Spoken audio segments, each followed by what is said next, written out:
Mary Seacole was born Mary Jane Grant in 1805 in Kingston, Jamaica. Kingston, a bustling port city, was a melting pot of cultures and traditions, which greatly influenced Mary's upbringing. Her mother was a Jamaican doctress, skilled in traditional Caribbean and African healing practices. These practices were a blend of herbal medicine, spiritual healing, and practical nursing, passed down through generations. Young Mary grew up immersed in this world, learning about herbal remedies and compassionate care. She often accompanied her mother, observing and assisting in the preparation of medicinal herbs and treatments. These early influences would shape her life's journey. The knowledge and skills she acquired during her formative years in Jamaica would become the foundation of her future endeavors. Mary Seacole's mixed-race heritage played a significant role in her life. Her father was a Scottish soldier, and her mother was of African descent, which gave her a unique perspective on the world. During this period, Jamaican society was deeply divided along racial lines. The rigid social hierarchy often dictated one's opportunities and limitations. Her early experiences in Jamaica fostered within her a strong sense of self-reliance. She learned to depend on her own abilities and judgment, which would serve her well in her future endeavors. These characteristics would prove invaluable in the years to come. As Mary Seacole ventured beyond the shores of Jamaica, her background, skills, and indomitable spirit would guide her through numerous challenges and triumphs, making her a remarkable figure in history. Seacole traveled extensively both before and after her short-lived marriage to Horatio Seacole. She visited Britain twice, facing ridicule from London street children. In 1851, during the California Gold Rush, she joined her brother Edward in Panama and opened a hotel. It was here that she successfully treated her first cholera patient and gained valuable medical knowledge through a post-mortem examination. A white American who called her Auntie Seacole for her work in the cholera epidemic ventured to suggest that she be bleached to make her as acceptable in any company as she deserves to be. Mary Seacole responded firmly, "I must say that I don't altogether appreciate your friend's kind wishes with respect to my complexion. If it had been as dark as any Negro, I should have been just as happy and as useful, and as much respected by those whose respect I value.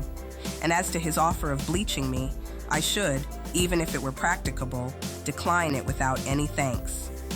As to the society which the process might gain me admission into, all I can say is that judging from the specimens I have met with here and elsewhere, I don't think that I shall lose much by being excluded from it. So, gentlemen, I drink to you and the general reformation of American manners." When she returned to Jamaica in 1853, her home was full of yellow fever patients.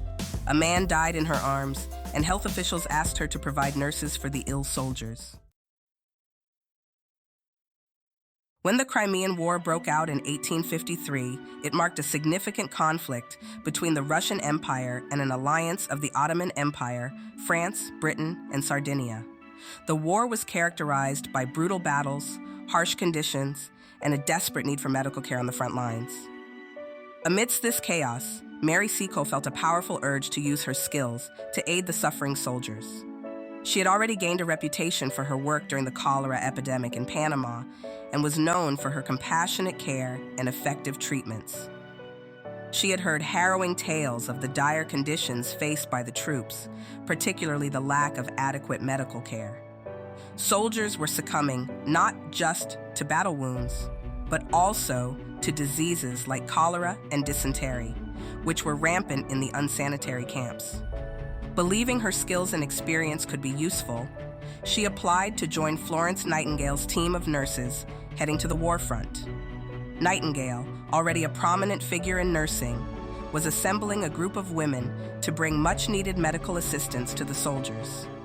Mary Seacole applied to the War Office, the Army Medical Department, the Quartermaster General's Department, and the Secretary for War. She presented excellent references and noted that she already knew many of the officers and soldiers in the units involved, having cared for them during their time in Jamaica. However, the authorities united against her. Everyone turned her away, including one of Florence Nightingale's assistants, whose face revealed that there had been an opening. Mary wondered if American prejudices against skin color had roots in England. Did these women shy away from her help because her skin was slightly darker than theirs? Disheartened, Mary Seacole cried in the street. The reasons for her rejection remain a subject of debate among historians. Some argue that it was due to the racial prejudices of the time, as Seacole was of mixed race and faced discrimination throughout her life. Others suggest it was due to her unconventional medical background and lack of formal training.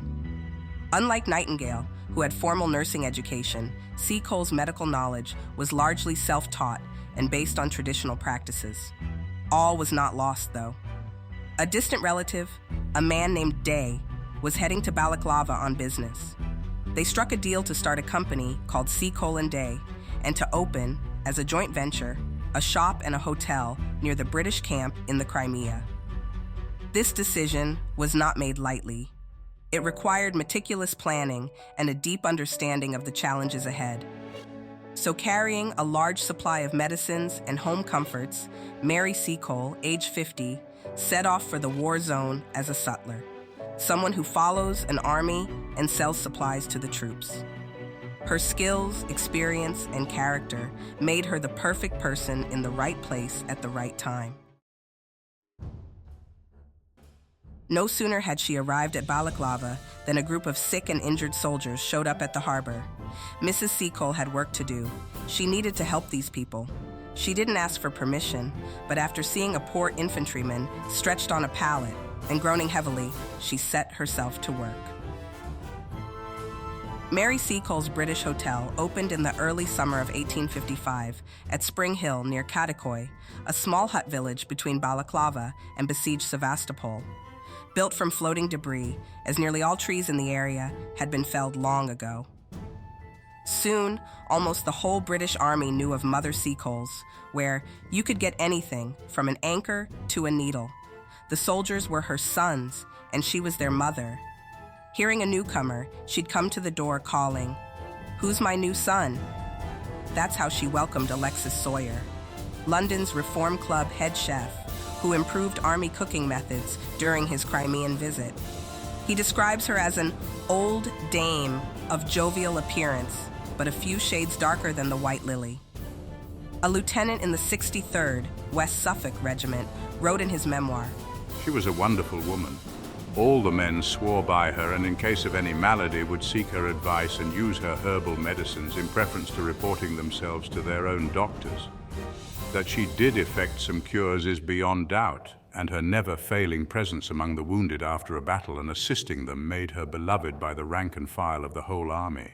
Another account of her store dispensary hospital suggests that she had a secret recipe for cholera and dysentery, which she freely gave to those who could pay and those who couldn't. She offered it with such personal warmth that, though not part of the original mix, she thought it was key to recovery, and countless patients were thankful. Despite her easing their workload, some army doctors might have seen her as a clever and resourceful quack. Others were more open-minded. The 90th Light Infantry assistant surgeon spotted her at the Balaclava landing stage, handing out hot tea to the wounded as they waited, numb with cold in sub-zero temperatures and worn out from the long trip from the front to be lifted into the boats. He said, She didn't hold back. In rain and snow, in wild weather, day after day, she was at her chosen post, with her stove and kettle in whatever shelter she could find, making tea for all who wanted it, and there were many. Some days, over 200 sick people would be put on boats, but Mrs. Seacole always rose to the challenge. Mary Seacole was usually up and about by dawn, serving breakfast to off-duty soldiers, tending to the sick and wounded who could make it to her hut, visiting the army hospital with books and papers, and fixing torn uniforms. Rats and thieves caused her a lot of trouble. She lost over 20 horses, 4 mules, 80 goats, and many sheep, pigs, and chickens. Often, she was under fire, and she was made famous in Britain by William Howard Russell, a journalist free from military censorship. In a dispatch, dated 14th of September 1855, he called her a kind and successful physician who treats and heals all sorts of men with remarkable success. She's always near the battlefield to help the wounded and has earned many a poor chap's gratitude. He later added, I've seen her brave gunfire to bring comfort to our wounded lads. Her gentle touch and skill with wounds and broken bones rival our best surgeons. I watched her at the Redan assaults, the Battle of the Chernaya, and Sebastopol's fall, loaded with wine, bandages, and food for the hurt or captured. She even tended to some of our bravest fallen heroes in their final moments. Each morning, rough navvies and transport men flocked to her hut, trusting her healing skills. She lived up to their faith, curing many and tackling stubborn cases of diarrhea, dysentery, and other camp ailments. True to her word, she was the first woman to enter Sevastopol after its capture. But Seacole and Day's business was left with costly, unsellable goods when the war ended. They went bankrupt, and Mary Seacole headed back to England. Upon returning to England, Seacole found herself short on cash and unwell, forced to live in modest lodgings in Covent Garden. There were whispers of her opening a shop at Aldershot, but this plan seemingly fizzled out. Soon after, a letter in the Times asked, Where are the Crimeans? Have a few months erased from their memories those many acts of comforting kindness which made the name of the old mother venerated throughout the camp? While the benevolent deeds of Florence Nightingale are being handed down to posterity, are the humbler actions of Mrs. Seacole to be entirely forgotten? Punch magazine then ran an appeal for her, titled A Stir for Seacole. That berry-brown face with a kind heart's trace impressed in each wrinkled sly was a sight to behold. Though the snow clouds rolled across that iron sky, the cold without gave a zest, no doubt, to the welcome warmth within. But her smile, good old soul, lent heat to the coal and power to the pannikin. No store she set by the epaulette, be it worsted or gold lace, for KCB or plain Private Smith, she still had one pleasant face. The sick and sorry can tell the story of her nursing and dosing deeds. Regimental MD never worked as she in helping sick men's needs, and now the good soul is in the hole. What redcoat in all the land but to set her upon her legs again will not lend a willing hand? Lord Rokeby, who had commanded a British division in the Crimea, Lord George Paget, another Crimea commander, and others arranged for her benefit a gigantic 4-day musical festival at the Royal Surrey Gardens in Kennington. Despite raising the entry fee fivefold for the opening show, the event only brought in £228. At a formal dinner honoring the Guards, Mary Seacole was cheered and carried by the adoring troops, reportedly getting the welcome Florence Nightingale would have had if she hadn't carefully avoided it. In 1857, Mary Seacole released her life story, Wonderful Adventures of Mrs. Seacole, in Many Lands. It is prefaced by a further tribute from the pen of William Howard Russell. I trust that England will not forget one who nursed her sick, who sought out her wounded to aid and succor them, and who performed the last offices for some of her illustrious dead.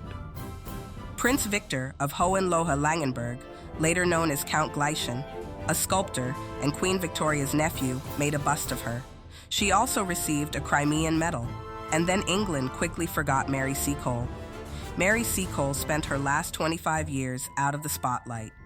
Not in poverty, though, for when she died on 14th of May, 1881, she left over $2,500. The Times printed a brief obituary. She was present at many battles and at the risk of her life often carried the wounded off the field. Though widely recognized towards the end of her life, Seacole swiftly vanished from British public consciousness. She's been more fondly remembered in Jamaica, where notable structures were named in her honor during the 1950s. The Jamaican General Trained Nurses Association's headquarters was named Mary Seacole House in 1954, promptly followed by the naming of a residence hall at the University of the West Indies in Mona, Jamaica. An award at Kingston Public Hospital was likewise dedicated to her memory. Over a century after her passing, they posthumously awarded Seacole with the Jamaican Order of Merit in 1990.